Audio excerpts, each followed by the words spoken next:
When he heard the cleaning lady playing his missing daughter's song, the millionaire froze. The mansion stood like a monument to emptiness. Richard Walker pressed his palm against the study window, watching the sun bleed orange across the Austin hills. Another day ending, another night beginning. The cycle had repeated itself so many times now that he'd stopped counting years and started counting routines instead. Wake up, coffee, work, sleep, repeat. He was 44 years old and felt ancient. The house behind him sprawled across 3 floors of marble and mahogany, every room perfectly decorated by designers he'd never met, filled with furniture no one sat on. The gardens outside stretched for acres, maintained by a crew that came on Tuesdays. He never went out there anymore, hadn't in years. The last time he'd walked those paths, Margaret had still lived here, and the flower beds hadn't felt like grave sites. 17 years. The number sat in his chest like a stone. 17 years, since that June afternoon when everything shattered. He could still see it if he closed his eyes. And God, he closed them all the time, like picking at a wound that refused to heal. The park. The phone pressed to his ear. Some contractor complaining about permits while his 6-year-old daughter played on the swings behind him. Just 5 minutes, he'd told himself. 5 minutes to handle this call. When he'd turned around, Lily was gone. They'd searched for months. Police, volunteers, dogs, divers in the river. They'd found nothing. Not a shoe, not a hair ribbon, not even hope. Margaret had looked at him with eyes that said, "This is your fault," until she couldn't look at him anymore. She'd left for Chicago 3 years after Lily disappeared, and Richard couldn't blame her.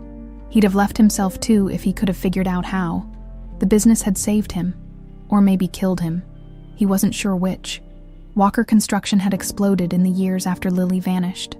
Growing from a regional player to one of the biggest firms in the South, Richard had poured himself into concrete and steel, into blueprints and profit margins, into anything that kept him from thinking about pink dresses and little girl laughter. His business partner, Patricia Collins, had picked up the pieces he'd dropped. She'd been the steady hand when his had shaken too much to sign contracts. Now she ran half the company, maybe more. Richard showed up, made decisions, went home. The passion had died with everything else. A soft knock interrupted his thoughts. "Mr. Walker." The housekeeper's voice drifted through the door. "Mrs. Chen, maybe. Or was it Mrs. Park now? They changed so often he'd stopped learning names. The cleaning agency called. They're sending someone new tomorrow. Their regular girl is out sick." "Fine," Richard said without turning around. "Whatever." The footsteps retreated down the hallway. He moved to his desk, a massive thing of dark wood that had belonged to his father. On the corner sat the only photograph he kept out. The rest were boxed away in the attic. Too painful to display. Lily at 5 years old, gap-toothed smile, holding a toy guitar he'd bought her for her birthday. She'd loved that thing, carried it everywhere, made up little songs that didn't have words, just feelings. There'd been one melody in particular. Simple, repetitive, just a handful of notes that she'd play over and over. It had driven Margaret crazy sometimes, but Richard had loved it. Loved watching his daughter's small fingers find the strings. Loved the way she'd close her eyes and get lost in something only she could hear. He hadn't listened to music since she disappeared. Couldn't stand it. Richard ran his thumb across the glass frame, over Lily's frozen face. She'd be 23 now if she was alive. A woman, probably in college, or traveling, or falling in love. Living a life he'd never know. But she wasn't alive. He'd made his peace with that years ago, in therapy sessions that cost $200 an hour, and delivered nothing except the same tired advice. You have to let go. You have to move forward. He'd let go. He'd moved forward. This was what it looked like. The house settled around him with the creaks and sighs of expensive architecture. 12 bedrooms, 9 bathrooms, a kitchen he never cooked in, a pool he never swam in, a music room he kept locked. His phone buzzed. Some email about a project in Dallas. He ignored it, poured himself 2 fingers of scotch instead, and settled into the leather chair that had molded itself to his shape over the years. The sun finished its descent, leaving the study in shadow. He didn't bother turning on the lights. This was his life now. This was all it would ever be.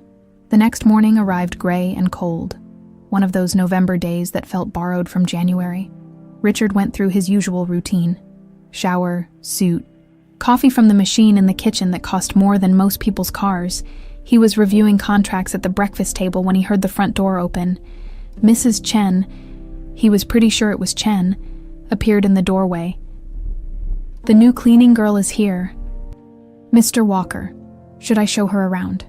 "You know the drill," Richard said without looking up. "Just make sure she doesn't touch anything in the study." "Yes, sir." He heard voices in the foyer, muffled explanations about which rooms needed attention. The usual speech. He'd heard it a dozen times with a dozen different cleaners. They came, they cleaned, they left. He barely noticed them. Richard was halfway through an inspection report when something made him glance toward the hallway. A young woman stood there, maybe mid-20s, thin and pale with dark hair pulled back in a simple ponytail.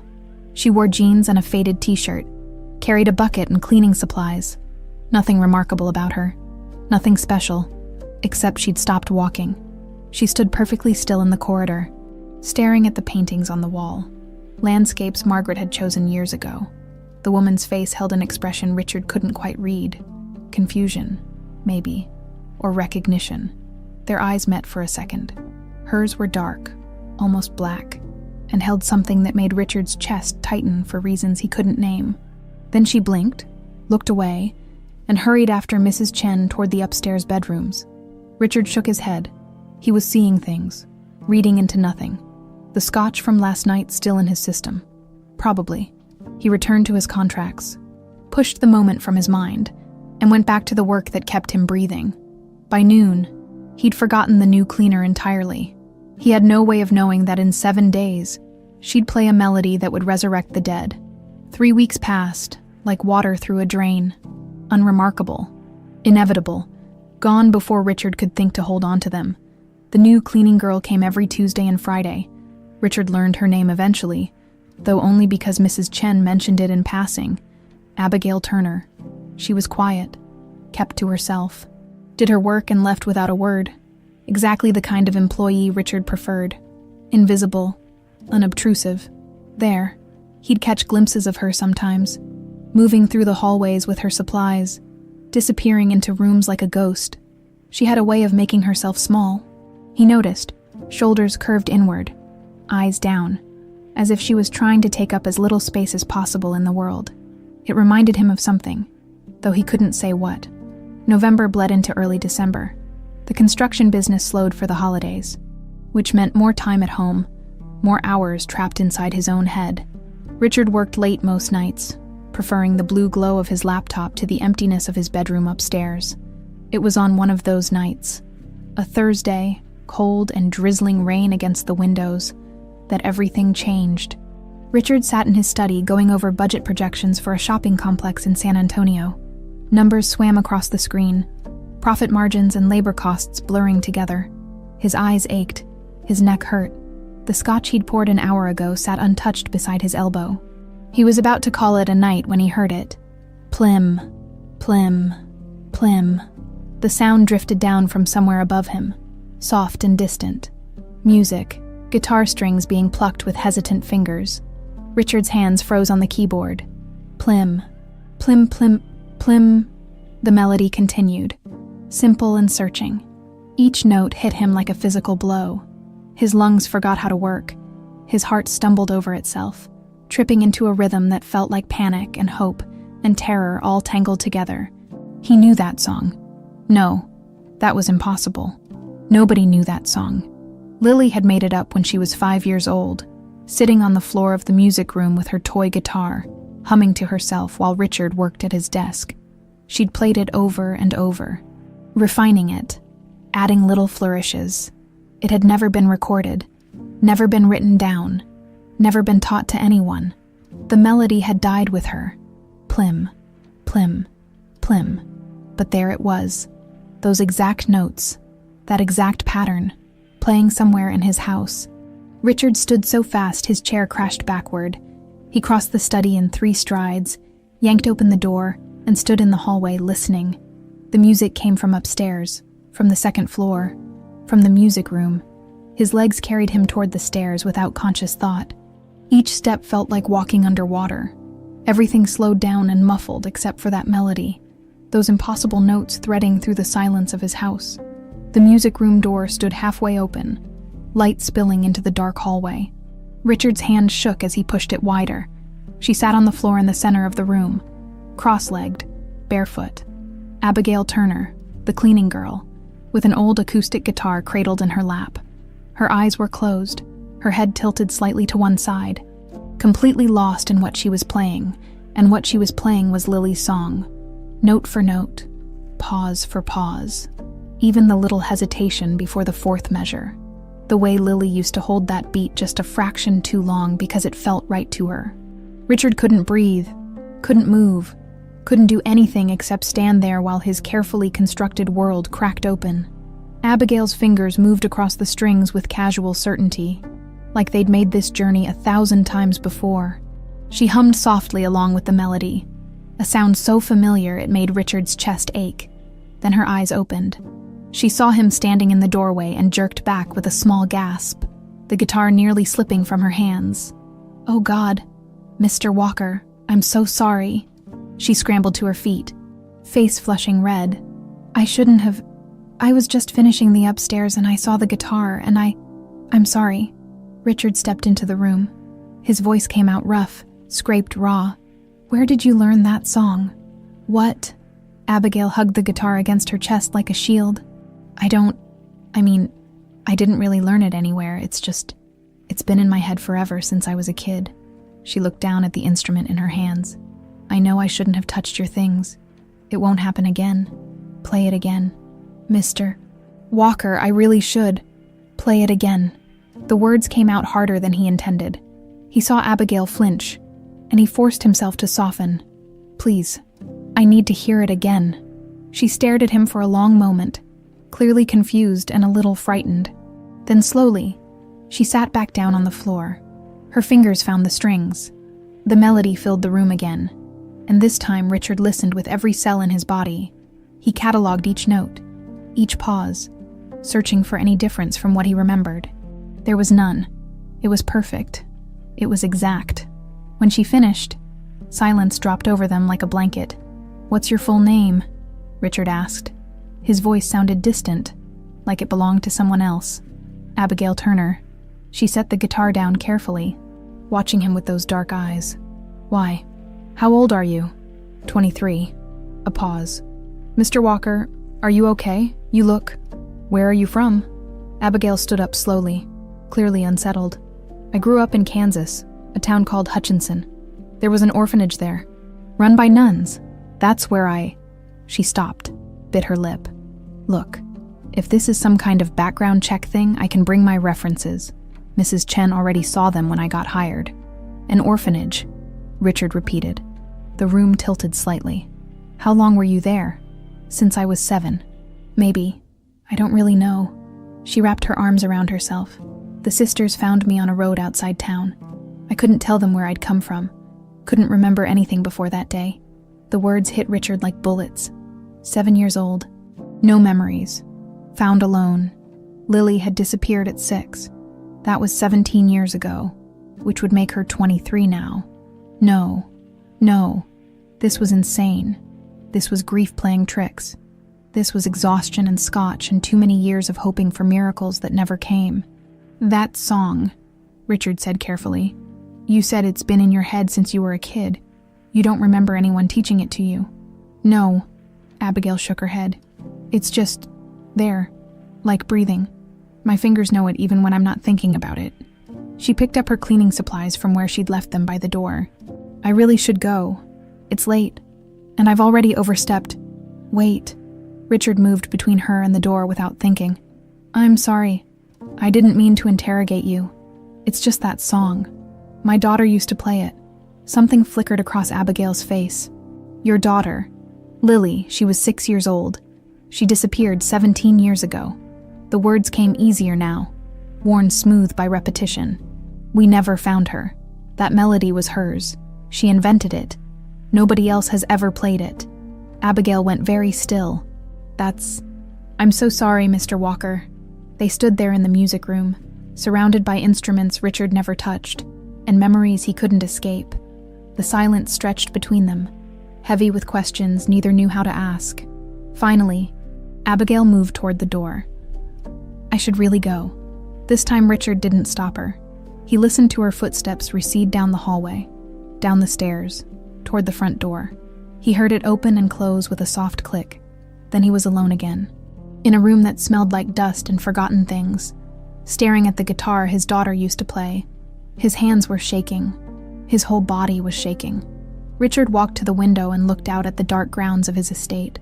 Rain ran down the glass in rivulets, distorting the world beyond into meaningless shapes.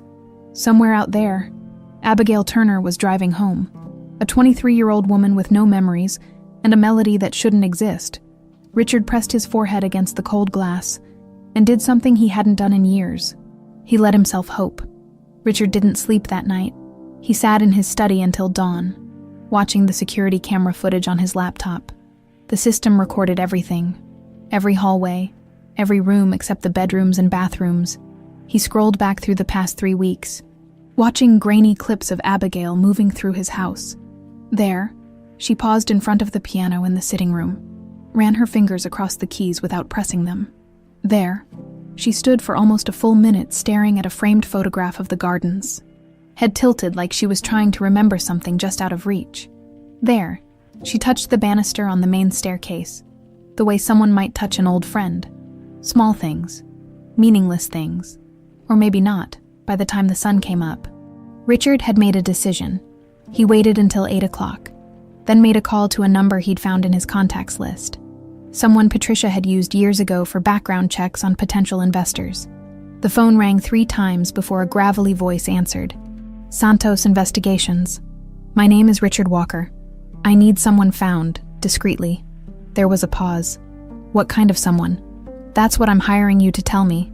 Michael Santos turned out to be in his late 50s, with salt and pepper hair and the steady eyes of someone who'd seen enough to stop being surprised. They met at a coffee shop downtown, far from Walker Construction's offices, far from anywhere Richard might be recognized. Richard slid a folder across the table. Inside were copies of everything he'd gathered: Abigail's employment application, her social security number, the address she'd listed, photos he'd printed from the security footage. "I need to know where she came from," Richard said quietly. "Everything about her, but she can't know I'm looking." Santos flipped through the papers with practiced efficiency. "You think she's running from something?" "No, I think she might be running toward something. She just doesn't know it yet." Richard wrapped his hands around his coffee cup. The ceramic was warm, almost hot, but his fingers felt cold. "There's an orphanage in Hutchinson, Kansas. She said nuns found her there when she was around 17 years ago. I need you to find out everything you can about that." Santos looked up, studied Richard's face. "You want to tell me what this is really about?" "Not yet." "Fair enough." Santos closed the folder. "I'll start with the orphanage, work backward from there. Birth records, hospital admissions, missing persons reports in the area. If she came from somewhere, there'll be a trail." He paused. "This kind of deep dive isn't cheap. Money isn't a problem. It never is with guys like you." Santos stood, tucked the folder under his arm.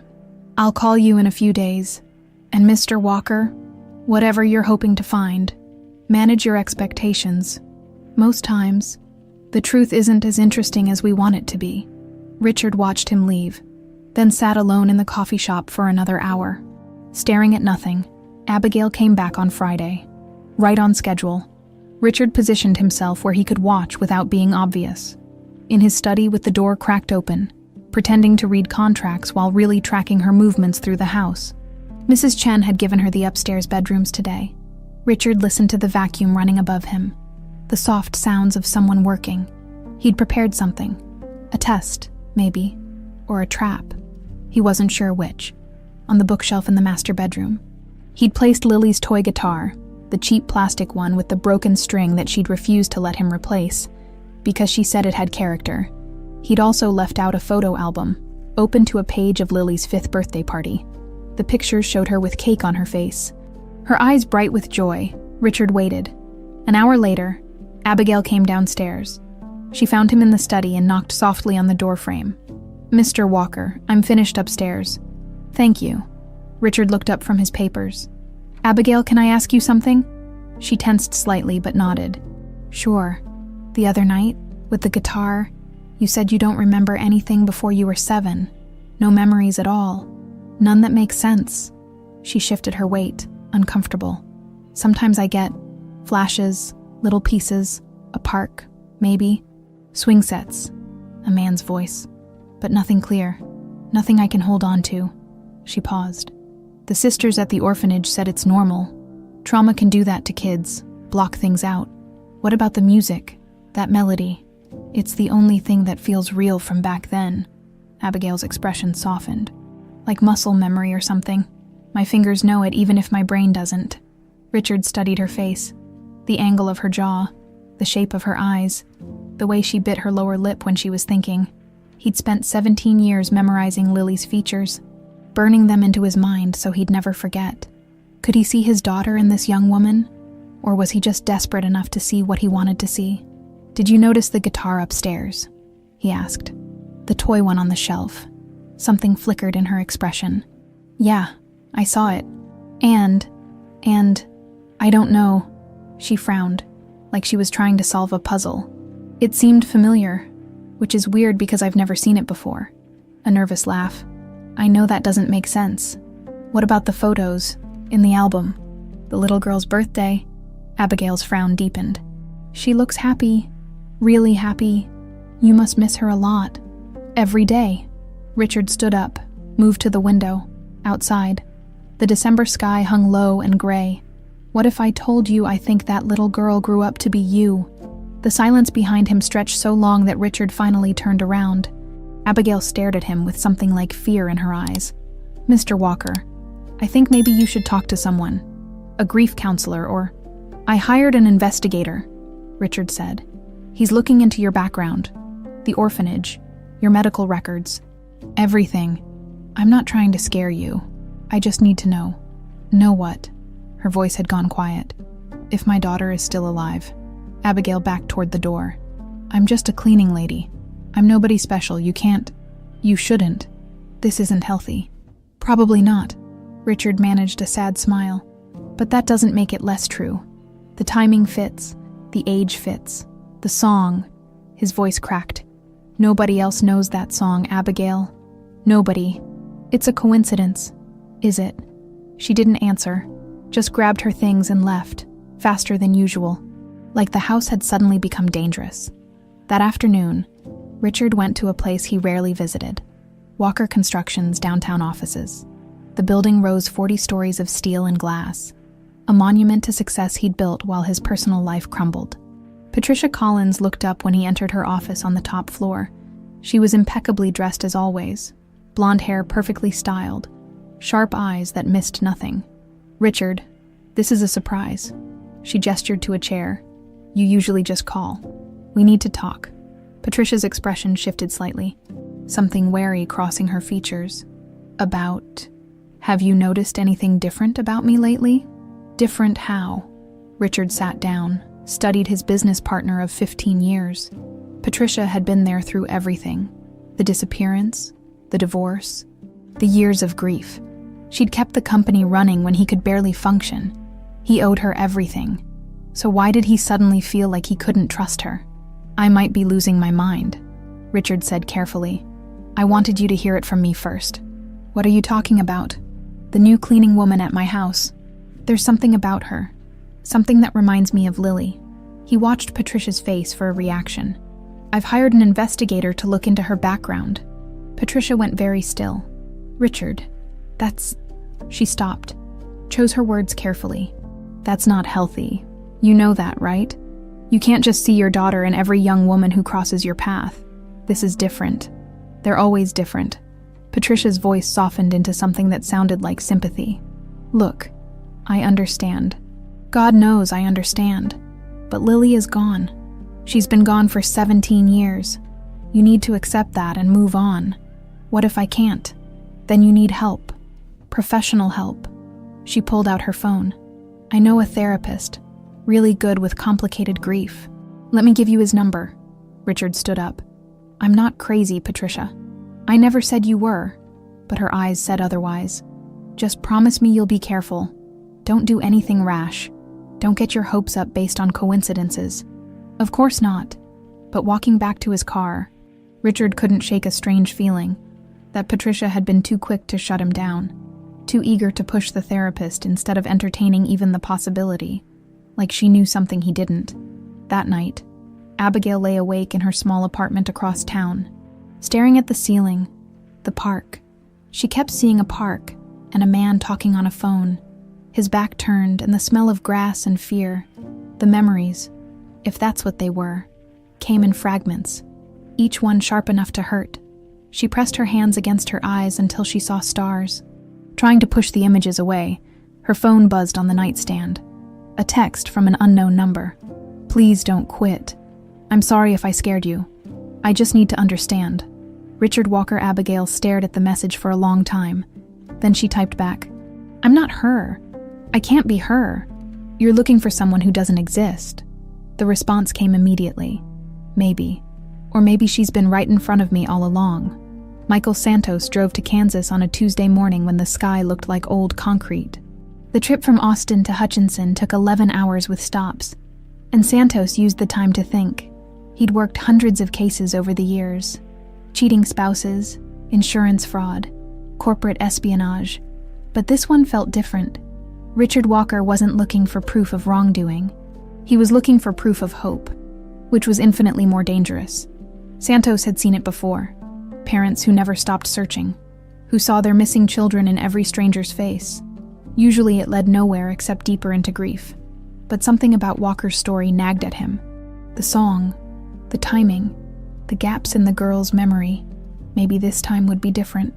The St. Catherine Home for Children sat at the edge of Hutchinson, a rambling brick building that had probably been white once, but had faded to the color of old teeth. A statue of the Virgin Mary stood in the front garden, her paint chipped and peeling. Santos knocked on the heavy wooden door and waited. A woman in her 70s answered, wearing a simple gray dress and a crucifix. Her face was lined but kind. "Can I help you?" "I'm looking for Sister Catherine." "I'm a private investigator working on behalf of a family." Santos showed his credentials. "I have some questions about a girl who was brought here about 17 years ago." The woman's expression shifted. "I'm Sister Catherine. Come in." They sat in a small office that smelled like old paper and lemon polish. Sister Catherine poured tea from a ceramic pot, her hands steady despite her age. 17 years ago, she said slowly. That would be 2008. We had several children come to us that year. This one would have been around 7 years old, found on a road outside town. No identification, no memory of where she came from. Santos pulled out a photo of Abigail. "Does she look familiar?" Sister Catherine took the picture, and her breath caught. "Abigail, yes, oh my, yes." She touched the photo gently. "She was with us for 11 years. Such a sweet child, but so lost. She used to have nightmares, wake up crying and not know why. You remember her specifically." "I remember all of them, Mr. Santos. But Abigail, she was special. There was something about her that made you want to protect her. Like she'd been hurt in a way we couldn't see." Sister Catherine set the photo down. "Why are you asking about her now?" "I need to know everything you can tell me about the day she was found." The nun settled back in her chair, her eyes going distant. "It was late June, hot. I was driving back from visiting a parishioner when I saw her, just standing in the middle of Route 61 about 5 miles outside town. No cars around, no houses nearby. She was filthy, crying, wearing a dress that looked expensive but was torn and dirty." "What did she say?" "Not much at first. She was in shock, I think. I brought her here, cleaned her up, gave her food. It took 2 days before she could tell us anything, and even then it wasn't much. She didn't know her name, where she lived, who her parents were. Nothing. It was like someone had erased her." Santos made notes. "What about physical evidence? Was she injured?" "Some bruises on her arms. The doctor said they looked a few days old, consistent with someone grabbing her roughly, but no serious injuries, no signs of..." Sister Catherine's voice dropped. "Thank God. No signs of that kind of abuse." "Did she have anything with her? Clothes, toys, jewelry?" Sister Catherine stood up and moved to a filing cabinet in the corner. She pulled out a box, faded and worn. "We keep personal effects for all our children. Even after they leave, in case they come back looking. She opened it and removed a small plastic bag. Inside was a gold locket on a thin chain. Santos's pulse quickened. "May I?" She handed it to him. The locket was tarnished but still intact, small enough to fit in his palm. He opened it carefully. No photos inside, but engraved on the inner surface were 2 letters, LW. "She was wearing this when I found her," Sister Catherine said quietly, clutched in her hand like it was the only thing she had left. "I tried to take it at first, to keep it safe, but she screamed absolute terror, so we let her keep it." She paused. "She wore it for years. Then one day when she was about 15, she lost it. We searched everywhere but never found it. She was devastated." Santos pulled out his phone and took photos of the locket from every angle. "Can I borrow this? I'll return it, I promise. But my client needs to see it." "Your client? Who is he?" "A man who lost his daughter 17 years ago, a 6-year-old named Lily Walker." Sister Catherine's hand went to her mouth. "Oh my lord. Did Abigail ever mention the name Lily? Ever respond to it?" "No, never. We tried several names in those first weeks, hoping something would trigger a memory. Lily was one of them. She didn't react. The nun's eyes were bright with tears, but I always knew she came from somewhere, from someone who loved her." "That locket. You don't hold on to something like that unless it means everything." Santos stood up, carefully pocketing the locket. "I need to check police records from that time. Missing persons reports. Any unusual activity in the area. There's a sheriff's station 2 blocks from here. Sheriff Hoffman might remember. He was a deputy back then." "Thank you, sister." Santos moved toward the door, then paused. "One more thing. Did Abigail ever play music?" "Oh yes. Guitar mainly. She was self-taught. Just picked it up one day and knew how to play. It was remarkable, really. Like she'd been trained before she lost her memory." Sister Catherine smiled. "She used to play this one song over and over. Simple little thing. No words. Just a melody. It seemed to calm her when the nightmares got bad." Santos felt the pieces clicking into place. "Thank you, sister. You've been more helpful than you know." The sheriff's station had records going back decades, all digitized now but still searchable. Sheriff Hoffman, now in his 60s and running for retirement, pulled up June 2008 and scrolled through incident reports. "Here," he said, pointing at the screen. "Anonymous call, June 18th.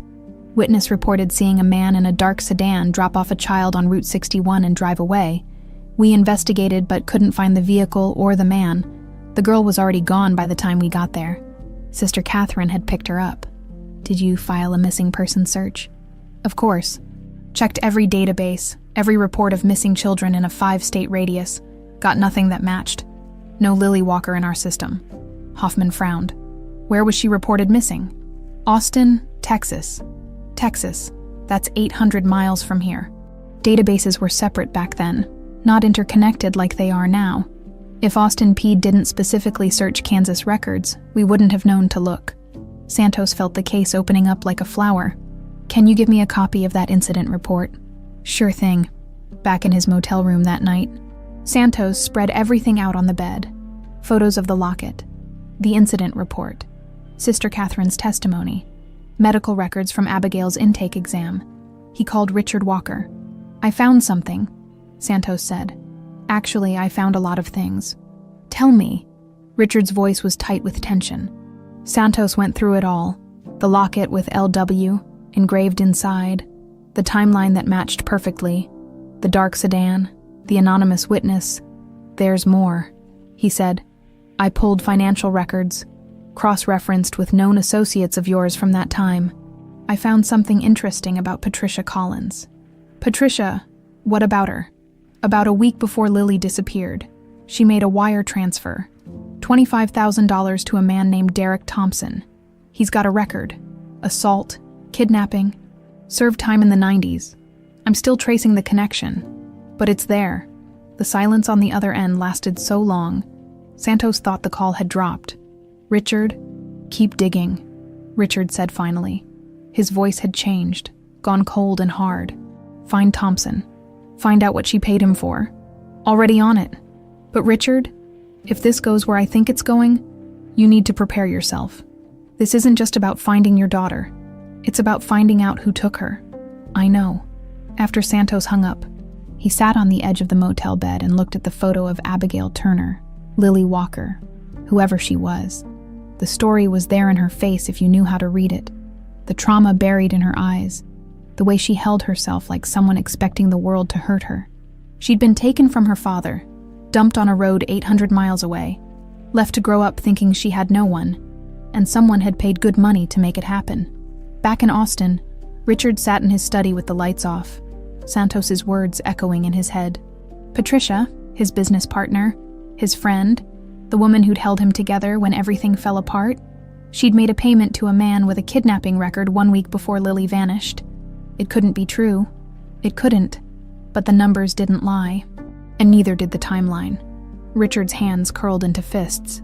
If Patricia had done this, if she'd taken his daughter, then she'd spent 17 years watching him suffer, comforting him, all while knowing exactly where Lily was. He pulled out his phone and texted Abigail. "We need to talk soon. It's important." The response came 5 minutes later. "Okay." 1 word, but it was enough. Richard stood and walked to the music room. Lily's toy guitar still sat on the shelf where he'd left it. He picked it up, ran his fingers over the plastic strings. "I'm going to find out what happened to you," he whispered to the empty room. "And when I do, someone's going to pay." The envelope arrived on a Wednesday morning, exactly 14 days after Richard had submitted the DNA samples. He'd obtained Abigail's DNA the way Santos suggested, a coffee cup she'd used during their last conversation, handled carefully with gloves, sealed in a plastic bag. Legal gray area, maybe. But Richard was past caring about technicalities. He needed to know. His own sample had been easy. A cheek swab at a private lab. No questions asked when you paid in cash. Now the results sat on his desk in a plain manila envelope, and Richard couldn't bring himself to open it. He stood at his study window watching the December rain, the envelope burning a hole in his peripheral vision. Schrodinger's cat, he thought absurdly. As long as he didn't open it, Abigail was both his daughter and not his daughter. Both possibilities existed simultaneously. The moment he looked inside, one of those possibilities would die. Richard's phone buzzed. A text from Santos. Got the results. Yes. And haven't opened it yet. 3 dots appeared. Disappeared. Appeared again. Then, want me there? Richard almost said yes. But this was something he needed to face alone. No. But thank you. He picked up the envelope. His hands were shaking so badly it took 3 tries to tear it open. Inside was a single sheet of paper covered in technical jargon. Genetic markers, probability calculations. Richard's eyes skipped over all of it, searching for the only part that mattered. There, at the bottom, in bold print, probability of paternity, 99.9%. The paper slipped from Richard's fingers and drifted to the floor. Abigail Turner was Lily Walker.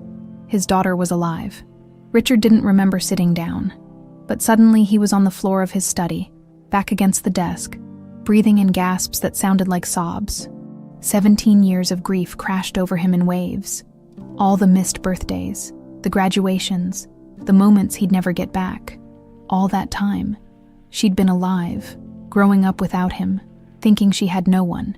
He pressed his hands against his face and cried like he hadn't cried since the day she disappeared. When the tears finally stopped, Richard felt hollowed out but strangely lighter. The weight he'd carried for nearly 2 decades, the crushing guilt, the not knowing, had shifted into something else, something that felt almost like purpose. His daughter was alive. Now he had to tell her. Abigail agreed to meet him at the house that evening. Richard spent the afternoon pacing, rehearsing what he'd say, discarding every version because none of them felt adequate. How do you tell someone their entire life was a lie? That the identity they'd built for themselves was based on erasure and trauma. She arrived at 7, parking her old Honda in the circular driveway. Richard watched from the window as she sat in the car for a full minute before getting out, steeling herself. He met her at the door. "Thanks for coming," he said. His voice sounded strange even to himself, too formal, too distant for what he was about to say. "Mr. Walker, if this is about the guitar thing again, it's not. I mean, it is, but..." Richard stepped back. "Please, come in. I need to show you something." They went to the study. Richard had left the DNA report on the desk, along with the photo of the locket Santos had sent, and several pictures of Lily as a child. Abigail saw them and stopped walking. "What is this?" she asked quietly. "The truth." Richard moved to stand beside the desk. "I had a private investigator look into your background. He found the orphanage, talked to Sister Catherine, got the incident reports from when you were found. He picked up the photo of the locket. He also found this. Do you recognize it?" Abigail stared at the image, her face going pale. I had one like that when I was little. I lost it years ago. It has initials engraved inside LW. She swayed slightly. Richard moved forward instinctively, ready to catch her if she fell, but she steadied herself against the doorframe. "That doesn't mean anything," she whispered. "Lots of people have those initials." "You're right." Richard picked up the DNA report. "Which is why I did this. I had your DNA tested against mine. I know it was an invasion of privacy, and I'm sorry, but I had to know." He held out the paper. "The results came back today." Abigail didn't take it. She just stared at him with those dark eyes that were so much like Margaret's. "What does it say?" "It says you're my daughter." "It says Abigail Turner is Lily Walker." Richard's voice cracked. "It says I've been looking at you for weeks without knowing you were right there." The silence in the study was absolute. Then Abigail started laughing, a high, brittle sound that had nothing to do with humor. No, that's impossible. I can't be." "You are." Richard moved toward her slowly, like approaching a frightened animal. "The DNA doesn't lie. The timeline matches. The location, the locket, the song. It all fits. You were taken from me 17 years ago. And somehow, impossibly, you're here now." "Taken?" Abigail's laughter died. "What do you mean taken?" I thought. "The sisters always said I was probably abandoned, that my parents didn't want me." "No." The word came out fierce. "No, Lily, you were wanted. You were loved. You were stolen." She flinched at the name. "Don't call me that. I'm not her. I don't remember being her." I know you don't." Richard stopped a few feet away, giving her space. "But memory or no memory, you're still my daughter. The girl who invented melodies on a toy guitar. The girl who used to make me pancakes on Sunday mornings even though they were always burnt. The girl I never stopped looking for." Abigail wrapped her arms around herself. "I don't feel like anybody's daughter. I just feel lost." "You're not lost anymore." Richard's voice was gentle. "You're home." They talked for hours. Richard showed her everything.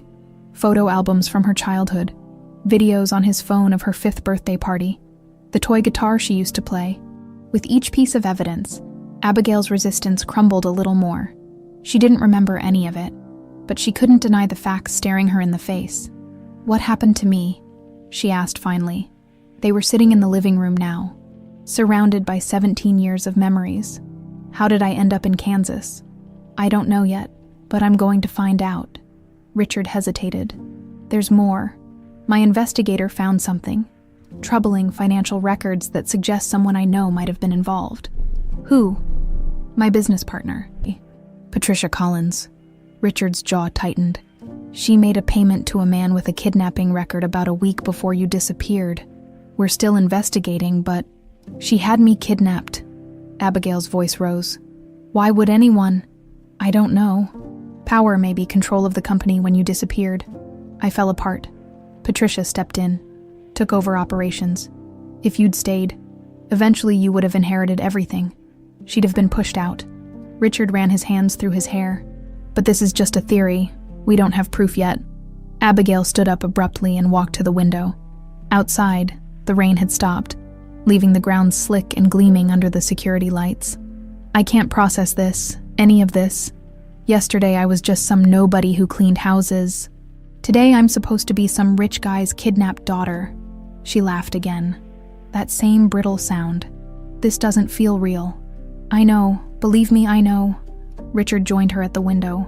"You don't have to decide anything tonight. You don't have to change your name or move in here or pretend to remember things you don't. We can take this as slow as you need. And if I can't do it," Abigail turned to face him, "if I can't be Lily for you, if I'm just always going to be Abigail with your DNA." The question hurt more than Richard expected, but he understood it. Then you're still my daughter, he said simply. Memory or no memory, past or no past. I've already lost you once. I'm not losing you again. Tears spilled down Abigail's cheeks. I don't know how to be anyone's daughter. Neither do I. It's been 17 years since I was anyone's father.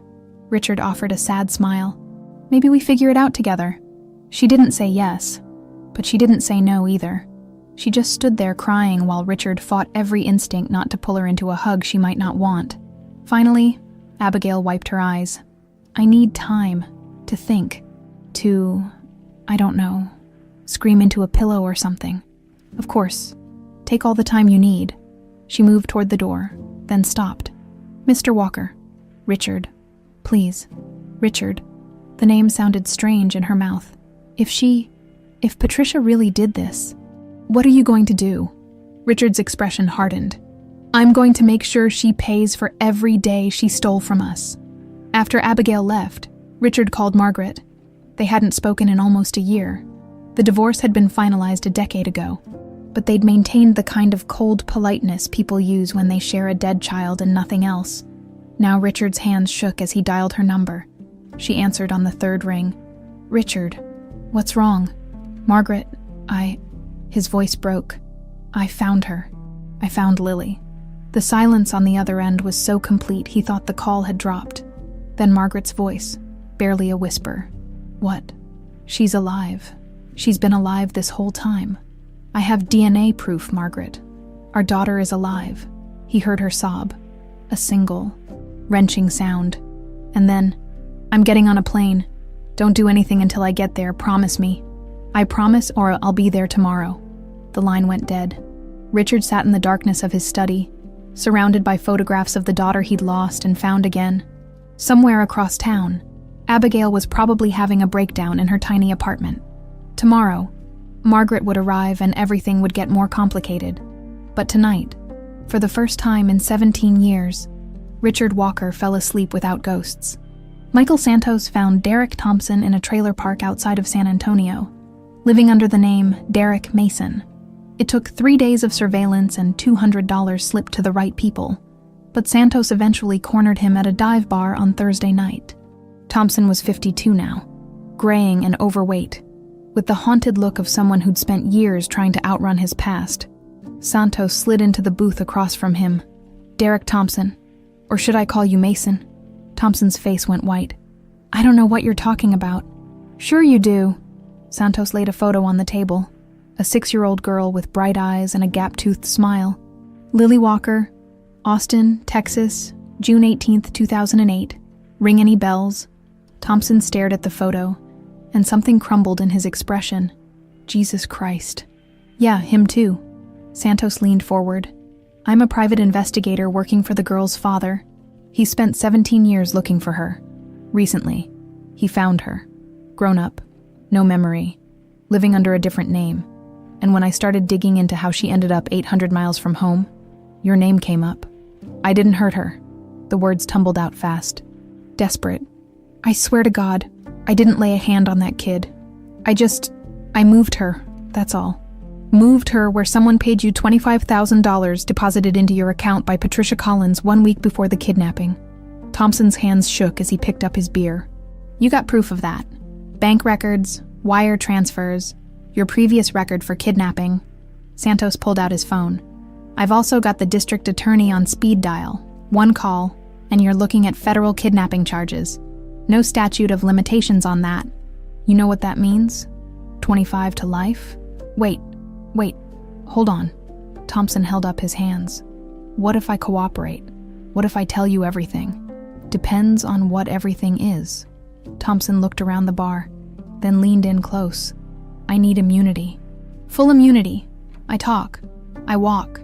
That's not my call. But I can tell the DA you cooperated. Might get you a deal instead of a cell. Santos kept his voice level. Start talking, Derek. Who hired you and why? The confession took 2 hours. Santos recorded every word on his phone while Thompson spilled 17 years of guilt. The story came out in broken pieces. How Patricia Collins had contacted him through a mutual associate. How she'd explained the problem of Richard Walker's daughter. How she'd wanted the girl removed but not killed. She was real specific about that, Thompson said, lighting his fourth cigarette. Said it couldn't look like murder. Said the kid needed to disappear somewhere nobody would find her. Somewhere Walker would never think to look. So you grabbed her from a park. Yeah. Walker was on his phone. Distracted, kid wandered toward the trees. I just picked her up, put her in the car. She cried at first, but I gave her some juice with sleeping pills in it. She was out before we hit the highway. Santos felt sick. Then what? Drove to Kansas. Took 2 days, kept her sedated, stopped at motels, paid cash. When we got to Hutchinson, I drove out to a rural road and left her there. Figured someone would find her, take her to social services. She'd get adopted or whatever, just not by Walker. And Patricia paid you $25,000 for this. $25 up front. Another $10 when it was done. Thompson stubbed out his cigarette. I know what you're thinking, that I'm a monster. You're not wrong. I've done a lot of things I'm not proud of, but that one, he shook his head, that one haunts me. She was just a little kid. She didn't deserve what I did to her. No, she didn't. Santos stopped the recording. Here's what's going to happen. You're going to repeat this confession to the police. You're going to testify against Patricia Collins, and maybe, you'll get a deal that doesn't involve dying in prison. And if I don't, Santos stood up, then I make one phone call and you're arrested tonight. Your choice. Thompson's shoulders sagged. I'll do it. I'm tired of running anyway. Richard received Santos's call at midnight. I've got him, Santos said. Thompson, full confession. Recorded. He's willing to testify in exchange for a reduced sentence. Richard was in his study, unable to sleep despite the late hour. Tell me everything. Santos relayed the confession. Every sordid detail. With each word, Richard's grip on the phone tightened until his knuckles went white. Patricia, his partner, his friend, she'd orchestrated the whole thing, paid someone to steal his daughter and dump her in another state like garbage. Why? Richard's voice was barely audible. Why would she do this? Thompson says it was about control. With Lily out of the picture and you falling apart, Patricia took over the company. She saw an opportunity and she took it. And she watched me suffer for 17 years, comforted me, pretended to be my friend. Richard laughed. A cold, bitter sound. I'm going to destroy her. Richard, listen to me. We need to do this right. Legal. By the book. If you confront her before we have everything locked down, she could destroy evidence, flee the country. We need to be smart about this. How long? A few more days? I'm coordinating with the Dawes office. We'll bring her in for questioning, present the evidence, get her on record. Then we move. Richard wanted to argue, wanted to storm into Patricia's office and tear her apart with his bare hands. But Santos was right. They had one shot at justice. They couldn't blow it on revenge. Fine, a few more days. But Michael, Richard's voice turned to steel. When this is over, I want her to know exactly what she's lost. I want her to see Lily and understand what she stole from both of us. You'll get your chance. Margaret Walker arrived the next morning on a direct flight from Chicago. Richard met her at the airport. They stood in the arrivals terminal staring at each other. Two people who'd once been married, once been parents, once been whole. The years had been kind to Margaret in some ways, cruel in others. She looked older but stronger, like she'd rebuilt herself from the ground up. Where is she? Margaret asked. No pleasantries, no small talk. At her apartment, she needed space. This has been overwhelming for her. For her, Margaret's voice rose. Richard, I've spent 17 years thinking our daughter was dead. I mourned her. I buried an empty coffin. She stopped, pressed her hands to her face. I can't breathe. I feel like I can't breathe. Richard guided her to a bench. I know, but she's alive, Margaret. She's really alive. Does she remember me? Us? No. She doesn't remember anything before she was 7. The trauma. It erased everything. Margaret's face crumpled. So she doesn't know who I am. Not yet. But DNA doesn't lie. She's our daughter whether she remembers or not. Richard pulled out his phone and showed Margaret photos. Abigail at the mansion. The DNA results. Images Santos had sent from the orphanage. Look at her. Really look. You can see Lily in her face. Margaret took the phone with shaking hands. She scrolled through the photos, tears streaming down her cheeks. Oh God. Oh my God. That's our baby. That's our little girl. I know. When can I see her? I'll call her, set something up. But Margaret, we need to prepare you. She's not the Lily we lost. She's someone else now. Abigail. We can't expect her to just become our daughter again overnight. I don't care. I don't care if she doesn't remember. I just need to see her. I need to know she's real. They met at the mansion that afternoon. Richard had warned Abigail that Margaret was coming. She'd agreed to the meeting but looked terrified when she arrived. Parking her Honda next to Margaret's rental car like she was preparing for battle, Margaret waited in the living room, pacing. When Abigail walked in, Margaret froze. For a long moment, they just stared at each other. You have my eyes, Margaret whispered. I always wondered if you'd keep them. Abigail stood rigid in the doorway. Mrs. Walker, Margaret, please. She took a step forward, stopped herself. I'm sorry, I don't want to overwhelm you. Richard told me you don't remember. That's okay. It's not okay. Nothing about this is okay, but Margaret's voice broke. I'm your mother, and I know you don't remember me, but I remember you. I remember everything about you. I'm sorry, Abigail said quietly. I wish I could remember. I really do. Don't apologize, God, please don't apologize. You have nothing to be sorry for. Margaret wiped her eyes. Someone took you from us. Someone stole 17 years of your life. That's not your fault. Richard cleared his throat. Margaret knows about Patricia, about what we found. Abigail's expression hardened. Have you confronted her yet? Not yet.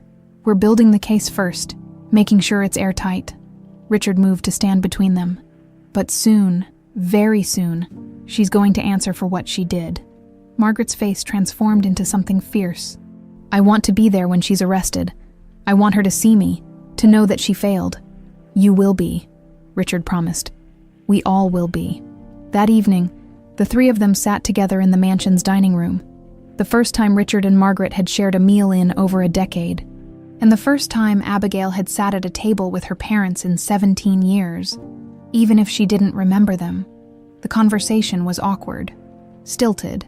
Margaret asked questions about Abigail's life at the orphanage, her interests, her dreams. Abigail answered mechanically, still processing the impossible reality of her situation. But then Margaret asked about the music. Richard said you play guitar, that you knew Lily's melody. Abigail nodded. It's the only thing that feels real from before, like muscle memory. Would you play it for me? Abigail hesitated, then retrieved the guitar from the music room. She sat on the living room floor the way she had weeks ago, the way Lily used to sit, and began to play. The melody filled the room. Simple, haunting, achingly familiar. Margaret closed her eyes and sobbed. Richard put his hand on hers, and for the first time since their daughter disappeared, they grieved together, not for a ghost, but for the years they'd lost, for the childhood stolen from their daughter. When Abigail finished playing, Margaret opened her eyes. That's my baby. Right there in that song, she's still in there. Abigail looked at them, these strangers who were her parents, and something shifted in her expression. Not memory exactly, but maybe the beginning of acceptance. I don't know how to be your daughter, she said softly.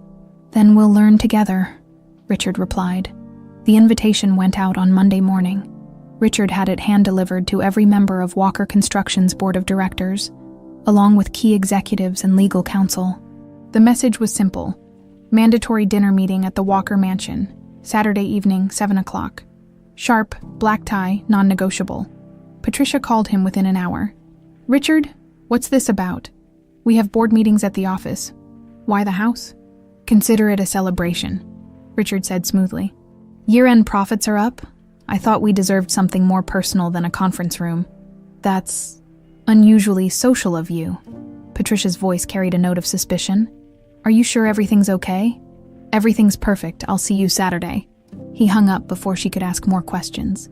Michael Santos spent the week coordinating with the district attorney's office. Derek Thompson had been brought in, his confession recorded officially, his testimony secured. The Day agreed to keep Patricia's name out of it until Saturday, until they had her in a room surrounded by witnesses. This is risky. the DA warned. "If she lawyers up immediately, we might not get a confession." "She won't," Richard said with certainty. "Patricia's arrogant. She thinks she's untouchable. When we confront her publicly, she'll try to defend herself. That's when she'll slip." "You better be right." Richard knew he was right. He'd worked with Patricia for 20 years. He knew how she operated, always needing to be the smartest person in the room, always needing the last word. That pride would be her downfall. Saturday arrived cold and clear. The mansion had been transformed. Caterers filled the kitchen, preparing a 5-course meal. The dining room glittered with crystal and candlelight. To anyone watching, it looked like exactly what Richard had advertised. A celebration. But hidden in Richard's study were 3 police officers, the district attorney and Michael Santos, waiting for their cue. Abigail arrived at 6:30, looking terrified in a simple black dress. Margaret was already there, dressed elegantly but wound tight as a spring. Richard wore his best suit and felt like he was preparing for war. "Are you sure about this?" Abigail asked, confronting her in front of everyone. "I'm sure." Richard adjusted his tie. "She spent 17 years watching me suffer. She deserves to know I found out. She deserves to see you." "I don't know if I can do this." Margaret put a hand on Abigail's shoulder. "You don't have to say anything. You just have to be here. Be alive. That's enough." The doorbell started ringing at 6:45. Board members arrived in expensive cars, mingling in the foyer with champagne and confused small talk. They weren't used to this. Richard Walker throwing parties, smiling, playing host. Something felt off, but no one could quite put their finger on what. Patricia arrived at 7 sharp.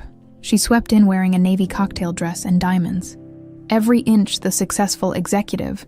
When she saw the crowd, her expression flickered, just for a moment, with something that might have been concern. "Richard," she said, kissing his cheek, "this is quite the production. What's the occasion?" "All in good time." Richard smiled. "Come, let's get you a drink." He watched her circulate through the room, laughing with board members, playing the part she'd perfected over 2 decades. She had no idea what was coming, no idea that in less than an hour, everything she'd built would come crashing down. At 7:30, Richard clinked his glass. "Everyone, please, if you could move into the dining room, dinner is served." They filed in, taking assigned seats around the long mahogany table. Richard had positioned everything carefully. Patricia at the far end, Abigail seated between Richard and Margaret in the middle, the district attorney and police officers listening from the study. With the door cracked open, the first 2 courses passed in polite conversation. Patricia held court at her end of the table, discussing upcoming projects and market trends. She seemed completely at ease. Then Richard stood up. "I'd like to propose a toast," he said, and the room fell silent. "To truth, to justice, and to daughters who come home after 17 years.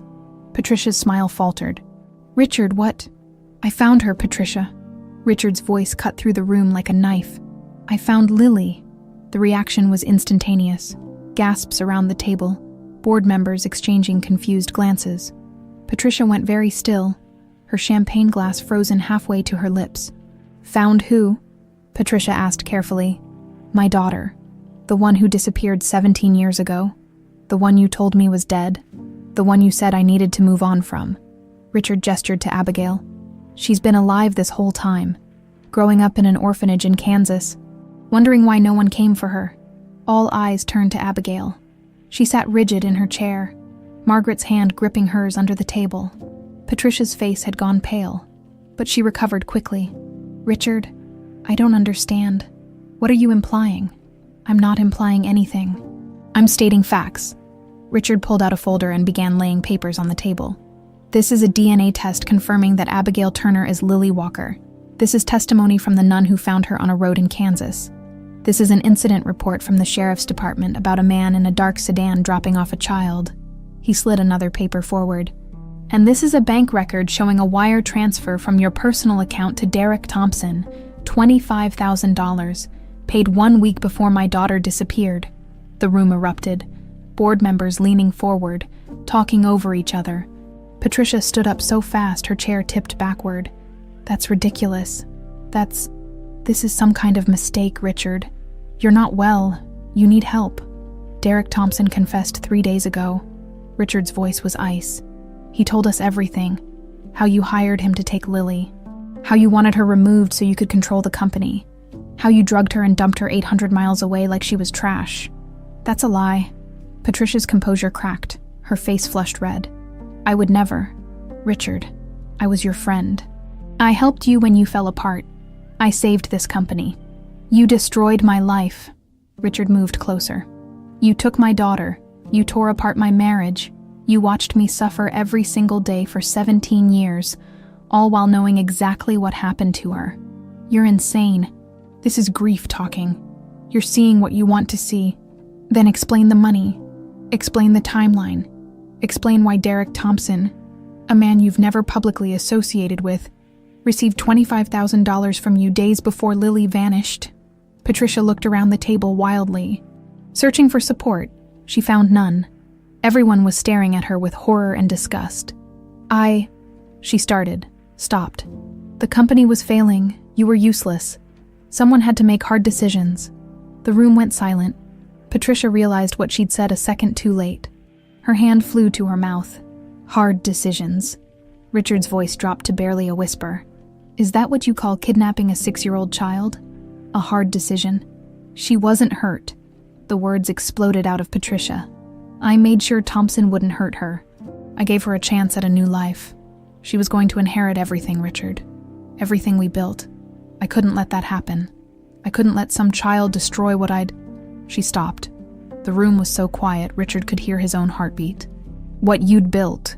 Richard finished for her. You mean what I'd built. The company with my name on it. The company you'd never fully control as long as my daughter was alive. Patricia's face twisted. You don't understand. You were broken. Weak. Someone had to be strong. Someone had to rip a child from her family and erase her entire existence. Margaret's voice cut through the room. She stood up, shaking with rage. That's not strength, Patricia. That's evil. Patricia's eyes darted to Abigail for the first time.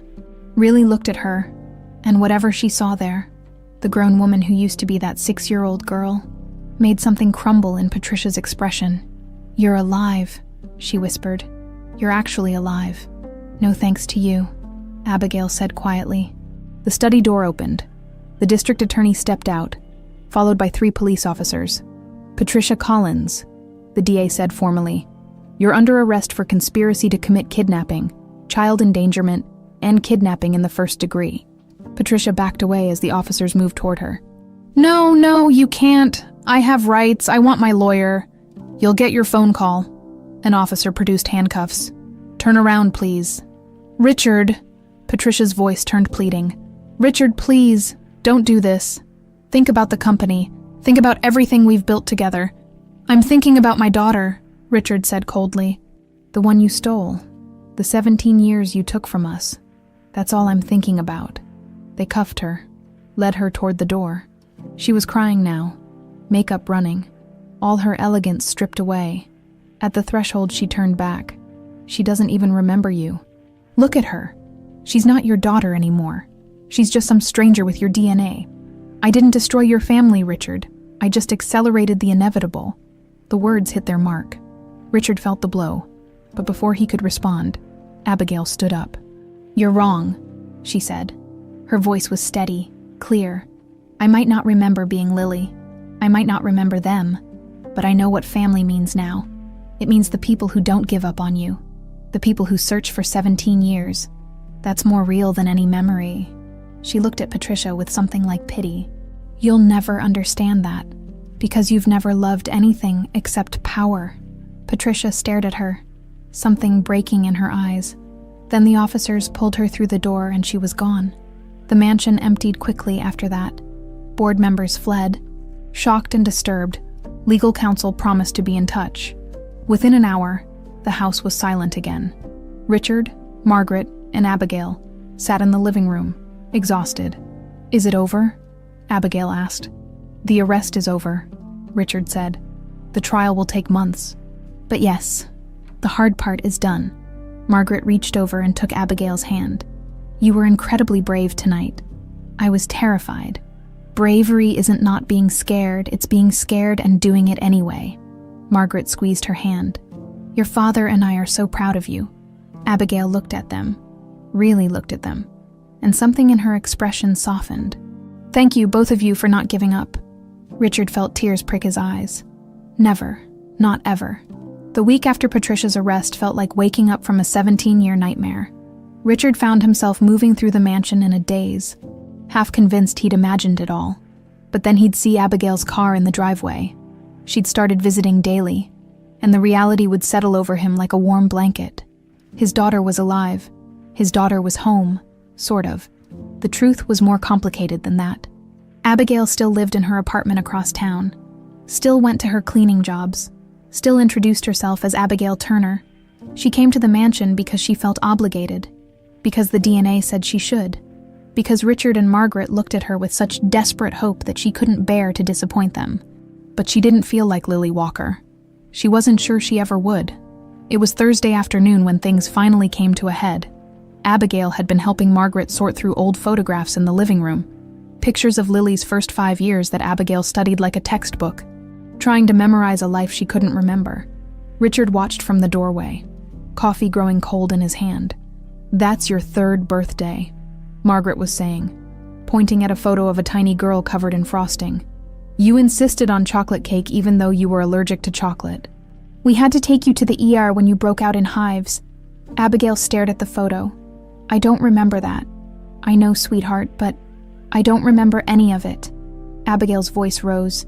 She stood up abruptly, the photo album sliding off her lap. You keep showing me these pictures, telling me these stories. Like if you just pile up enough evidence, I'll suddenly become her again. But I won't. I can't. Margaret's face crumpled. I'm sorry. I didn't mean to push. I know you didn't. I know you're trying to help. But every time I look at these photos, all I see is a stranger. Some little girl who isn't me. Abigail wrapped her arms around herself. And the worst part is, I feel guilty. Like I'm letting you both down by not being the daughter you lost. Richard set down his coffee and moved into the room. You're not letting anyone down, aren't I? Look at you both. You're so desperate for Lily to come back, but she's gone. She died the day Patricia had me taken. I'm just what's left over. That's not true. Richard's voice was firm. Lily didn't die. She just changed, grew up without us, became someone new. That doesn't make you any less our daughter. But it doesn't make me feel like your daughter either. Abigail's eyes filled with tears. I don't know how to be what you need. I don't know how to love parents I don't remember. I'm just playing a role, and I'm doing it badly. And her voice broke. I think maybe it would be better if I just left. If I let you both move on with your lives instead of clinging to some fantasy that we'll be a family again. She moved toward the door. Richard stepped into her path. Wait, please, just wait. Mr. Walker. Richard. His voice was gentle. And please, don't go. Not like this. Abigail looked at him with those dark eyes that were so much like Margaret's, so much like Lily's. And Richard saw the fear there. The overwhelming terror of not being enough, of failing people she didn't even know how to love. He understood it completely. He'd felt that way for 17 years. Come with me, he said. I want to show you something. He led her to the music room. The space had become a shrine in the years after Lily disappeared. Instruments gathering dust, sheet music yellowing on stands, everything frozen in time. Richard had kept it locked for most of those years, unable to face the memories. But tonight, he opened the door wide and gestured Abigail inside. This was Lily's favorite room, he said. She used to spend hours in here, making up songs, driving your mother crazy with repetitive melodies. He smiled at the memory. You were never formally trained, never had a lesson, but you had this gift, this ability to hear music in everything. Abigail stood in the center of the room, looking lost. Richard picked up the guitar from the stand, the one she'd played that night weeks ago, the night that started everything. He held it out to her. I don't understand what you want me to do, she said quietly. Play that melody, the one from when you were 5, the one you don't remember learning. Why? Because I want to prove something to you. Richard's hands were gentle as he pressed the guitar into hers. Memory or no memory, That song exists inside you. It's been there your whole life. You didn't learn it from a teacher or a book. You created it from somewhere deep in your soul, and it survived everything Patricia did to you. It survived the trauma, the years, the forgetting. He stepped back. That's who you are, Abigail. That melody is the part of Lily that never died, the part that couldn't be stolen. Abigail looked down at the guitar in her hands. Her fingers found the strings automatically, muscle memory taking over. She began to play. The notes filled the room. Simple, haunting, achingly familiar. And as she played, something shifted in her expression. Her eyes closed, her breathing deepened. She wasn't thinking anymore, wasn't trying to remember. She was just feeling. The melody flowed through her fingers like water, like breathing, like something that had always been there waiting to be released. And in that moment, Abigail wasn't performing.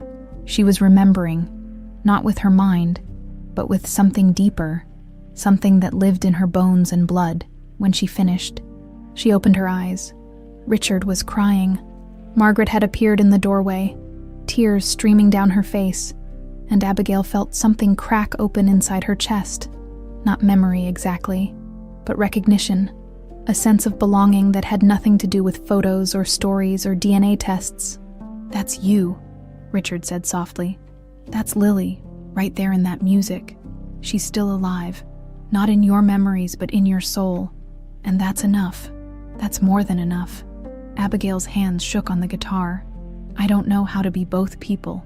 Lily and Abigail, the girl you lost and the woman I became. Then don't choose." Margaret moved into the room, sat down on the floor beside Abigail. "Be both.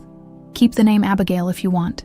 Keep your apartment, your job, your life. But let us be part of it. Let us love the person you are now, not just mourn the child we lost. I don't know if I can do that." "Neither do we," Richard admitted. He sat down on Abigail's other side, the three of them forming a circle on the floor of the music room. "It's been 17 years since I was anyone's father. 17 years since Margaret was anyone's mother. We're probably going to mess this up, a lot, but we want to try, if you'll let us." Abigail looked between them. These strangers who were her parents, these people whose DNA she carried but whose faces she didn't remember. And for the first time since learning the truth, she felt something other than obligation or guilt. She felt hope. "Okay," she said quietly. "We can try." Margaret let out a sob and pulled Abigail into a hug. After a moment's hesitation, Abigail hugged her back. Then Richard wrapped his arms around both of them, and they sat there on the floor crying and laughing and trying to figure out how to be a family again. Later that night, after Margaret had gone back to her hotel and Abigail had driven home, Richard stood alone in the music room. He picked up the guitar and tried to play Lily's melody. His fingers fumbled, the notes coming out clumsy and wrong. He'd never been musical. That was Lily's gift. Not his, but he kept trying anyway, working through the sequence one note at a time. Because Abigail had been right about one thing. They were all playing roles they'd forgotten how to perform. Father, mother, daughter. They'd have to relearn those parts together. His phone buzzed, a text from Abigail. "Thank you for tonight, for not giving up on me. Even when I was giving up on myself." Richard smiled and typed back. "Never. Not in 17 years. Not in 17 more. You're stuck with us now." 3 dots appeared. Then, "Good. I think maybe I'm ready to be stuck." Richard set down the guitar and looked around the music room. For years it had been a mausoleum, a place to mourn what was lost. But tonight it felt different. Tonight, it felt like a beginning. He walked through the mansion, turning off lights. And for the first time in longer than he could remember, the house didn't feel empty. It felt like it was waiting to be filled with voices and laughter and the sound of a guitar playing melodies that refused to be forgotten, waiting to be a home again. Outside, the December stars burned cold and bright in an apartment across town. Abigail sat on her bed looking at a photo Richard had given her. Lily at 5 years old, holding a toy guitar, her smile wide and fearless. Abigail touched the image gently. "I don't remember you," she whispered. "But I think I'm starting to understand you." She set the photo on her nightstand, next to the few possessions she owned. Then she picked up her phone and changed her contact information. where it had said, Abigail Turner, she typed, Lily Abigail Walker. Both names, both identities, both parts of who she was. She turned off the light and closed her eyes. And for the first time since learning the truth, the dreams that came weren't nightmares of abandonment. They were memories of music. 6 months passed like a river finding its course, sometimes smooth, sometimes turbulent, but always moving forward. The trial of Patricia Collins became the biggest news story in Texas. Media trucks camped outside the courthouse. Reporters shouted questions at Richard every time he appeared. The internet exploded with theories and think pieces about corporate greed and stolen childhoods. Richard ignored most of it. He had more important things to focus on, like learning how to be a father again. The trial began on a humid morning in late May. The courtroom was packed. Journalists, curious onlookers, former colleagues of Patricia's who'd come to watch her fall. Richard sat in the front row with Margaret on one side and Lily on the other. She'd started using both names now, introducing herself as Lily Abigail to new people, claiming both identities as her own. Patricia was led in wearing an orange jumpsuit, her blonde hair limp, her face bare of makeup. She looked smaller somehow, diminished. When her eyes found Richard across the courtroom, something flickered there. Regret, maybe, or just recognition of how completely she'd lost. The prosecution's case was airtight. They had Derek Thompson's testimony, delivered with halting remorse. They had bank records, wire transfers, phone logs. They had Sister Catherine describing the traumatized child she'd found on that Kansas road. They had medical experts explaining how childhood trauma could cause memory loss. And they had Lily. When the prosecution called her to the stand, the courtroom went silent. Lily walked to the witness box with her head high, though Richard could see her hands shaking. She'd been dreading this for months, having to face Patricia, having to relive everything in public. But she'd insisted on testifying, said she needed to. The prosecutor was gentle. Miss Walker, can you tell the court about your earliest memories? I remember waking up in a room I didn't recognize, Lily said. Her voice was soft but steady. I was 7 years old, maybe. There were nuns there and they were kind, but I didn't know who they were. I didn't know who I was. She paused. I had nightmares every night for years. Dreams of a park, of someone grabbing me, of being alone, but I could never make sense of them. And now, do you remember what happened to you? No, the memories are still gone, but I know what happened. I know that Patricia Collins paid someone to take me from my father, to dump me hundreds of miles away and let me grow up thinking I had no one. Lily's eyes found Patricia across the courtroom. She stole my childhood, my family, my identity. She took everything from me except a melody I couldn't forget. Why do you think you remembered the melody? Lily's expression softened. Because some things are deeper than memory. Some things live in your soul. That music was mine. It was the part of me that survived. The defense attorney tried to shake her testimony, suggesting she was confused, manipulated by her father's grief. But Lily held firm. She wasn't angry. Anger would have been easier. She just radiated a quiet sadness that was somehow more devastating. When Patricia's turn came to testify, she tried to mount a defense, claimed she'd been trying to protect the company, that Richard had been unstable, that she'd never intended for Lily to be hurt. But when the prosecutor played the recording from the dinner party, Patricia's own voice saying, "I removed a problem," her defense crumbled. The jury deliberated for 3 hours, guilty on all counts. The judge sentenced Patricia Collins to 25 years in federal prison with no possibility of parole for 15 years. Additional charges of conspiracy and child endangerment added another decade to potential time served. When the bailiff led Patricia away, she looked back one last time. Not at Richard, not at the judge, at Lily. Their eyes met across the courtroom, and Patricia's face twisted with something that looked like genuine remorse. She opened her mouth as if to speak, then closed it. What could she possibly say? What words could bridge 17 years of stolen life? She dropped her gaze and let them take her away. Outside the courthouse, reporters mobbed them. "Mr. Walker, how does it feel to get justice?" "Miss Walker, what will you do now? Are you suing for damages?" Michael Santos and the security team Richard had hired pushed through the crowd, creating a path to the car. Richard kept his arm around Lily, shielding her from the cameras. Margaret walked on her other side, the three of them forming a united front. They didn't answer questions. They just got in the car and drove away. The aftermath of the trial changed everything. Walker Construction hemorrhaged employees and clients in the wake of the scandal. 3 board members resigned. 2 major projects were canceled. The company Richard had built over decades teetered on the edge of collapse. But Richard found he didn't care as much as he thought he would. He promoted ethical executives, brought in new partners, restructured everything. Half of the company's annual profits now went to a foundation he created, the Lily Walker Initiative, dedicated to finding missing children and supporting families of the disappeared. The business survived, smaller but cleaner. Richard worked less, delegated more, and spent his afternoons doing something he'd never done before: living. Lily enrolled at the University of Texas, studying music therapy. She'd moved out of her tiny apartment and into a condo Richard bought near campus, not the mansion, which still felt too big and too full of expectations, but her own space, a compromise between independence and family.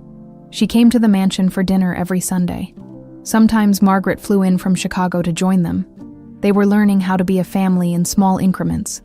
Shared meals, phone calls, inside jokes that were building new memories to replace the ones that had been stolen. Richard taught himself to play guitar. He was terrible at it, fingers too stiff and clumsy. But Lily was patient. They'd sit in the music room for hours, her correcting his hand positions, him making her laugh with his mistakes. Margaret started visiting more often, sometimes staying for weeks at a time. She and Richard weren't getting back together. Too much had broken between them. But they were building something new. A friendship, a partnership in parenting, a shared love for the daughter they'd both thought they'd lost. One evening in late summer, Lily brought someone home. Her name was Sophia, a fellow music therapy student with kind eyes and a bright smile. Lily introduced her as my girlfriend, and Richard saw the nervousness in his daughter's face, the fear of rejection. "It's wonderful to meet you," Richard said warmly, shaking Sophia's hand. "Lily's told us so much about you." The relief in Lily's eyes was palpable. They stayed for dinner, Sophia charming both Richard and Margaret with stories about the music therapy program. When they left, Lily hugged Richard tightly. "Thank you," she whispered, "for not making it weird. You're my daughter. Nothing about you could ever be weird." Richard pulled back to look at her. "I missed 17 years of your life. I'm not wasting any of the time we have left." The music room, once a museum of grief, became a place of healing. Richard opened it to the public twice a week, hosting free music therapy sessions for children who'd experienced trauma. Lily ran the program when her schedule allowed, using the same melodies that had saved her to help others find their voices. Kids came, foster children, abuse survivors, refugees. They sat in a circle on the floor, just like Lily used to, and learned that music could be a bridge across broken places, that some things couldn't be stolen, no matter what was taken from you. Richard watched from the doorway sometimes, seeing his daughter with these children, and felt something he'd thought was dead come back to life. Pride, on the anniversary of Lily's return, 1 year after that impossible night when he'd heard her playing Lily's melody. Richard. Margaret and Lily planted a tree in the mansion's garden, a flowering dogwood, white blossoms like hope. They stood together in the fading light, 3 people who'd been shattered and were slowly putting themselves back together, not the same as they were before, different, changed, but whole in a new way. "What do you think happens to her?" Lily asked suddenly. "Patricia, in prison." Richard considered the question. "I think she'll have a lot of time to think about her choices, whether she learns anything from it." He shrugged. "That's up to her. Do you hate her?" "I did, for a long time." Richard looked at the tree they'd just planted, its roots settling into new soil. "But hate takes energy, and I'd rather spend that energy on this, on us, on building something good from what was broken." Margaret wiped her eyes. "When did you become so wise?" "When I realized that getting my daughter back was more important than revenge." Richard put his arms around both of them. "Patricia took 17 years. I'm not giving her another second." They stood there as the sun set. 3 people learning how to be a family again, one day at a time. That night, Richard sat in his study going over plans for the foundation's expansion. They were opening 3 new offices across the Southwest, hiring investigators to work cold cases of missing children. Already they'd helped reunite 2 families. It wasn't enough. It would never be enough. But it was something. His phone rang. Michael Santos. "Thought you'd want to know." Santos said, "Derek Thompson got released yesterday. 5 years served. Good behavior. He wanted me to pass along a message." "What message?" "That he's sorry. That he thinks about what he did every day. And that he's glad Lily's okay." Richard was quiet for a moment. Tell him I appreciate the sentiment. But my daughter's name is Lily Abigail now. Not just Lily, she's both people, she earned that." "Will do." After hanging up, Richard looked at the photo on his desk. A new one, taken last week. Lily, Margaret, and himself at a foundation event. All 3 of them smiling. Real smiles. Not forced or fake, but genuine. A family, rebuilding itself one day at a time. Richard touched the frame gently, then turned back to his work. There was still so much to do. 3 years later, the mansion looked different now. Softer somehow, more lived in. The gardens bloomed with wildflowers that Lily had planted. Bright splashes of color where everything had once been manicured and controlled. Children's laughter drifted through open windows on Tuesday afternoons when the music therapy sessions ran late. Richard Walker stood on the back terrace, coffee in hand, watching the sun rise over the hills. He was 47 now, with more gray in his hair and deeper lines around his eyes. But he smiled more, laughed more, lived more. 20 years of grief had taught him something valuable. Every moment mattered. Every sunrise, every conversation, every ordinary Tuesday that most people took for granted. His phone buzzed with a text from Lily. "Running late. Traffic is murder, save me some breakfast." Richard smiled and typed back. "Always." Inside, the kitchen smelled like fresh coffee and pancakes. Margaret stood at the stove, spatula in hand, humming softly. She'd moved back to Austin 6 months ago, not to the mansion, but to a townhouse 10 minutes away, close enough to be part of their lives, far enough to maintain independence. She and Richard had dinner together twice a week, sometimes with Lily, sometimes just the 2 of them, rebuilding a friendship that had been buried under grief and blame.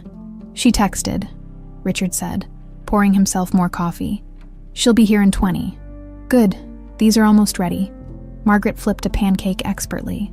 "Did you see the email from the foundation? Seattle office wants to expand. They've got 3 new cases this month alone. I saw. I'm meeting with the board next week to discuss funding." The Lily Walker initiative had grown beyond anything Richard imagined. 7 offices now, spanning from California to Florida. 32 families reunited in 3 years. Hundreds of cold cases reopened. It wouldn't bring back the years Lily had lost, but it meant other families didn't have to suffer the way they had. Margaret plated the pancakes and sat down across from him. "Have you thought about what we discussed? About the book?" A publisher had approached them 6 months ago, wanted to tell their story. The kidnapping, the search, the reunion. They'd offered an obscene amount of money, all of which Richard planned to donate to the foundation if they agreed. "I think it should be Lily's choice," Richard said. "It's her story more than ours. She's 26 years old, still figuring out who she is." Margaret sipped her coffee. "I don't want to put that pressure on her. Then we'll wait. The story isn't going anywhere." They ate in comfortable silence, the kind that only comes after years of learning how to exist in each other's presence again, not as husband and wife. That ship had sailed, but as partners in something more important than marriage, as parents learning how to love the same person in different ways.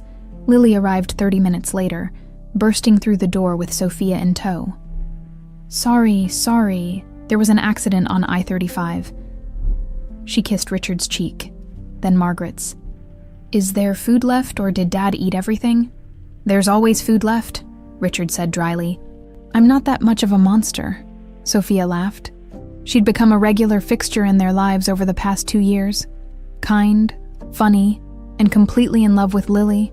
She fit into their reconstructed family with an ease that made Richard grateful his daughter had found someone who understood complicated histories. They settled around the kitchen table, passing syrup and butter, talking over each other the way families do. Lily told a story about a breakthrough with one of her patients, a 7-year-old boy who hadn't spoken since his rescue from an abusive home, finally singing a few notes during their session yesterday. "He hummed this melody," Lily said, her eyes bright. Nothing I taught him, just something from inside him. And I thought, that's what saved me too. That melody I couldn't forget. Music is the thing that survives. Richard reached over and squeezed her hand. I'm proud of you. You know that, right? I know, Dad, she squeezed back. Stop being sentimental before I cry into my pancakes. But she was smiling, and Richard saw in her face the little girl she'd been and the woman she'd become. Both people. Both real. Both his daughter. After breakfast, Richard and Lily walked through the gardens together. It had become their routine. Thursday morning walks when Lily didn't have early classes. Sometimes they talked about serious things. Sometimes they just enjoyed the silence. Today felt like a silence day, both of them lost in their own thoughts. They stopped at the dogwood tree they'd planted 3 years ago. It had grown tall and strong, white blossoms opening to the morning sun. I got a letter yesterday, Lily said suddenly, from a girl in Seattle, 19 years old. She saw our foundation's website and she thinks maybe she was kidnapped too, found when she was 8 with no memories. There's a melody she's always known but can't explain. Richard felt his pulse quicken. Did you pass it to the Seattle office? I did. They're investigating. Lily touched the tree's bark gently. But I was thinking, maybe I should go there, meet her. Sometimes it helps to talk to someone who understands. That's a lot to take on. I know. But Dad, if there's even a chance she's like me, someone else, Patricia, or someone like her destroyed, I want to help. I want her to know she's not alone. Richard pulled his daughter into a hug. When did you become so brave? I learned from you, both of you. Lily pulled back, wiping her eyes. You never gave up on me, even when there was no logical reason to hope, even when everyone said to move on. You didn't. And now I want to do that for other people. Then go to Seattle. Help her. The foundation will cover your expenses. Take Sophia if you want. Take all the time you need. Lily smiled through her tears. Thanks, Dad. They stood there under the dogwood tree, and Richard marveled at how life could break you completely, and then, if you were lucky, put you back together into something stronger than before. That evening, Richard sat in the music room. It was Thursday, which meant music therapy session had just ended. A dozen children had spent the afternoon learning that their voices mattered, that their pain could be transformed into something beautiful. Now the room was quiet, instruments carefully stored, chairs stacked against the wall. Richard picked up his guitar. He'd gotten better over the years, though he'd never be as good as Lily. His fingers found the strings, and he played the melody. Lily's melody, the song that had survived 17 years of separation and trauma and forgetting. It sounded different now, less haunting, more hopeful. The door opened. Margaret leaned against the frame, watching him play. Not bad, she said when he finished. You've improved. I have a good teacher. Margaret moved into the room and sat in the chair where Lily used to sit during lessons. Do you ever wonder what would have happened if you hadn't heard her that night? If you'd been asleep or out of town? And you'd never known she was there? Richard considered the question. I think somehow we would have found each other anyway. That melody was meant to bring us back together. Some things are just meant to be. You sound like Lily. She's making you sentimental. Good. Richard set down the guitar. I spent 20 years being cold and closed off. I'm done with that. Margaret stood and crossed to the window. Outside, the sun was setting, painting the sky in shades of gold and pink. I never thanked you properly, for not giving up, for finding her. I know I wasn't. I wasn't good to you after she disappeared. I blamed you for things that weren't your fault. We both made mistakes. But you fixed them. You found our daughter and brought her home. Margaret turned to face him, tears in her eyes. You gave me back something I thought was lost forever. I'll never be able to thank you enough for that. You don't have to thank me. She's my daughter too. I would have searched for 100 years if I had to. They stood there in the fading light. Two people who'd loved and lost and found and learned to love differently. Not the passionate romance of their youth, but something deeper. Something forged in the fire of shared grief and shared joy. She's going to do great things, Margaret said softly. Our Lily. She already is. Later that night, Lily sat in her apartment composing an email to the girl in Seattle. Dear Emma, my name is Lily Abigail Walker, and I received your letter through the foundation. I want you to know something important. You're not crazy, you're not imagining things, and you're not alone. I was 6 years old when I was taken. I grew up not knowing who I was, carrying a melody I couldn't explain. It took 17 years, but I found my way home. And if your story is like mine, we'll help you find your way home too. There's something I've learned in the past 3 years. Identity isn't just what you remember, it's what survives. The music inside you, that melody you've always known, that's real, that's yours, and it's trying to tell you something. I'm coming to Seattle next week. I'd like to meet you if you're comfortable with that. No pressure, no expectations, just one person who understands talking to another. You're not lost anymore. You just don't know it yet. Stay strong, Lily Abigail. She hit send and closed her laptop. Through the window, Austin glittered with lights. Somewhere in that city, her father was probably still awake, working on foundation business. Her mother was reading in her townhouse. Sophia was driving home from her own therapy practice. Lily picked up her guitar and played the melody, the one that had saved her, the one that had brought her home, the one that kept saving other people. Some songs never ended. They just found new voices to carry them forward. Epilogue 5 years later, the Lily Walker Initiative had reunited 63 families. Richard Walker, now semi-retired, spent his mornings in the garden and his afternoons mentoring investigators. Margaret wrote a memoir about grief and recovery that became a bestseller. Lily ran the Foundation's training program, teaching other survivors how to transform their pain into purpose. And every Thursday evening, they gathered at the mansion. Richard, Margaret, Lily, Sophia, and sometimes others who'd been found through the Foundation's work. They sat in the music room and played together, each person adding their voice to the melody. Thank you for listening to this story until the end. Hopefully every moment, every detail in the story has brought you emotions, thoughts, and maybe a little joy or motivation.